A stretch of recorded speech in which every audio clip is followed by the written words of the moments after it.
दिल दहला देने वाली कहानी कलिता, एक यक्षिणी। भैरवा में यक्षिणी के नाम पर 4 लड़कियों को पकड़ा गया, जिनमें एक विशाल की बहन मोहना भी थी। उन सबको बचाने के लिए विशाल रुद्र के पास मदद मांगने गया, पर रुद्र ने इनकार कर दिया, जिस वजह से अब इन लड़कियों को जिंदा जलाया जा रहा है। क्या कोई बचा पाएगा इन लड़कियों को? आगे सुनिए। मोहना के बेहोश होते ही आसपास अनगिनत कौवे उड़ने लगे और वहां खड़े तांत्रिकों और लोगों को चोंच मारने लगे। आग की लपटें जितनी तेज हो रही थी, उतने ज्यादा कौवे अशोक पेड़ के पास हो रही अफरा तफरी में लोगों को घायल कर रहे थे। अलखानंद का एक चेला भयभीत होकर बोला, ये सब क्या हो रहा है? पर इसका जवाब अलखानंद को भी नहीं पता था। इस कोहराम के बीच अचानक एक चीख सुनाई दी, रुको! एकदम से तेज चल रही हवा बंद हो गई और सारे कौवे जैसे हवा में गायब हो गए। अलखानंद इस भगदड़ के बीच उस आवाज को खोजने लगा, जिसकी वजह से आसपास का कालापन छट गया था। भगवा रंग के कपड़ों में खड़े इस इंसान के चेहरे पर जब आग की लपटों की रोशनी पड़ी तो गांव वाले और तांत्रिक हैरान रह गए। उसे देखते ही तांत्रिक ने धीरे से कहा,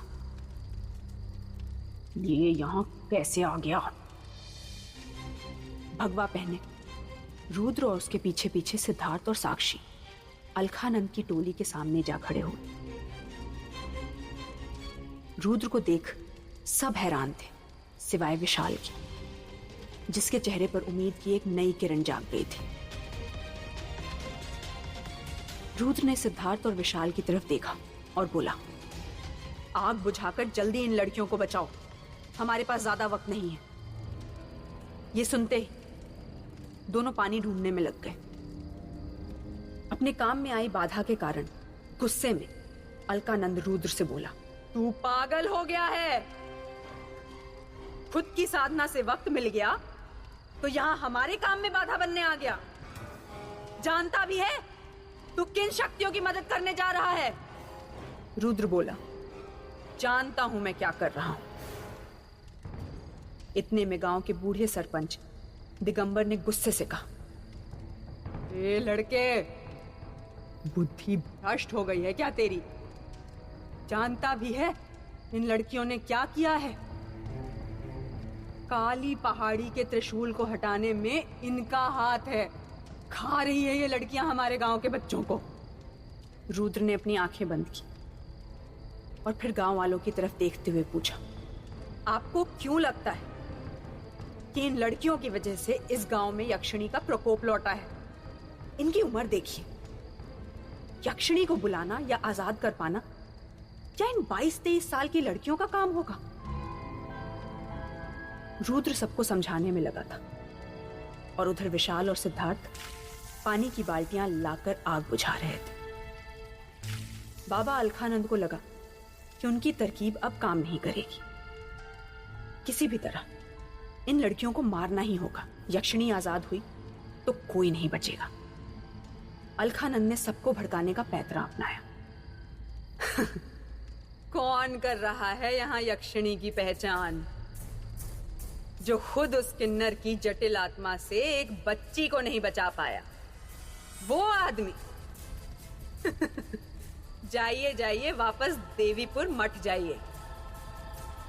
अपनी साधना में ध्यान दीजिए, आपको जरूरत है उसकी। तांत्रिक का ताना सुनने के बाद भी रुद्र अपनी जगह से नहीं हिला। आग बुझते ही उसकी नजर मोहना की तरफ गई। बेहोश मोहना पेड़ से बंधी हुई थी। उसके चेहरे पर धुएं की काली के निशान लगे थे। मशालों की रोशनी में मोहना का चेहरा देखते ही रुद्र के पैर अपने आप पेड़ की तरफ चल दिए। उसकी आंखें ना कुछ और देख पा रही थी, ना ही कानों को कुछ और सुन रहा था। रुद्र ने पेड़ के पास जाकर रस्सी से बंधे मोहना के शरीर को खोल दिया बेसुध मोहना रुद्र के ऊपर आ गिरी। रुद्र ने धीरे से उसे संभाला, फिर उसके चेहरे से बाल हटाए। मोहना धीरे धीरे होश में आ रही थी। मोहना की नीली आंखें रुद्र की आंखों से जा मिली। अपने आप को रुद्र ने शायद पहली बार किसी की आंखों के वश में महसूस किया था। पर तभी पीछे से गांव वालों के चिल्लाने की आवाज आई, जिस वजह से रुद्र का ध्यान मोहना से हट गया। मोहना के सामने ढाल बन रुद्र गांव वालों की ओर मुड़ गया, फिर अपना हाथ दिखाकर उन्हें बढ़ने से रोका और कहा, कोई एक भी कदम आगे नहीं बढ़ाएगा। आप लोगों को इन लड़कियों के गांव में होने से परेशानी है ना, तो मैं इन्हें देवीपुर मठ लेकर जा रहा हूं। अगर ये यक्षिणी हुई तो मैं अपनी सिद्धियों से सब ठीक कर दूंगा, और अगर नहीं हुई तो भी आपके लिए बला टली। और रही बात उन गायब बच्चों की, अगर वो बच्चे जिंदा हैं तो मैं खुद उन्हें ढूंढ कर लाऊंगा। ये मेरा वादा है आपसे। रुद्र की बात सुन अलखानंद और गांव वाले चौंक गए। विशाल ने सरपंच के सामने हाथ पैर जोड़कर कहा, गुरुजी ठीक कह रहे हैं। क्यों आप लोग 4 लड़कियों की हत्याओं का जिम्मा लेना चाहते हो? इस गांव पर एक यक्षिणी की मौत का कहर जब ऐसा हो सकता है, तो 4 मौतों के बाद क्या होगा? ये सुनकर सब के सब शांत हो गए।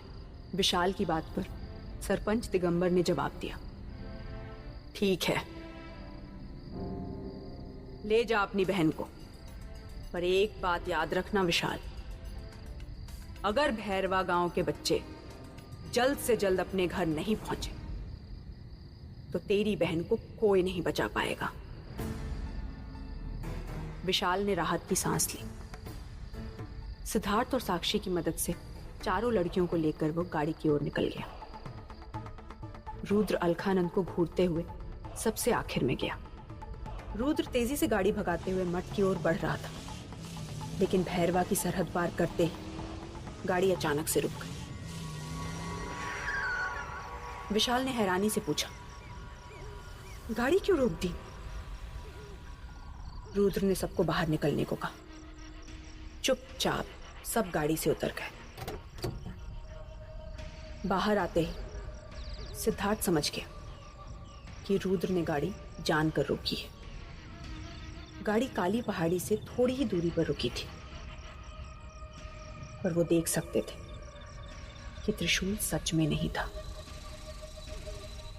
रुद्र ने मोहना को इशारे से अपनी तरफ बुलाया। मोहना बिना कुछ कहे आगे बढ़ गई। रुद्र मोहना के माथे पर हाथ रखकर आंखें बंद कर मंत्र उच्चारण करने लगा। तभी काली पहाड़ी पर चीखने चिल्लाने की आवाजें आने लगी। चारों दिशाओं से तेज हवा चलने लगी। विशाल ने डरकर पूछा, सिद्धार्थ जी, ये सब क्या हो रहा है? सिद्धार्थ ने आसपास देखकर बोला, रुद्र त्रिशूल का सच पता करने आया था, पर लगता है यहां कोई और आत्मा आ गई है। सिद्धार्थ के इतना कहते ही रुद्र के हाथों को एक जोरदार झटका लगा और वो दूर जा गिरा। रुद्र के कानों में फिर से तालियों की गड़गड़ाहट गूंजने लगी। जब नजर उठाकर देखा तो सामने एक बच्ची खड़ी थी। पूरा चेहरा सिंदूर से रंगा था और लंबे बिखरे बाल लटक रहे थे। वो किन्नरों की तरह ताली मारती हुई रुद्र की छाती पर आ बैठी और रुद्र के हाथों को कसकर पकड़कर बोली, क्यों राजा, अब इनकी बलि चढ़ाने आया है क्या? रुद्र के सामने इस बार कोई और नहीं, उसी का डर, उसी का बुरा सपना खड़ा था, वही किन्नर। क्या रुद्र इस हमले से बच पाएगा, या इस बार रुद्र के साथ सबकी मौत होगी? आगे की कहानी जानने के लिए सुनिए।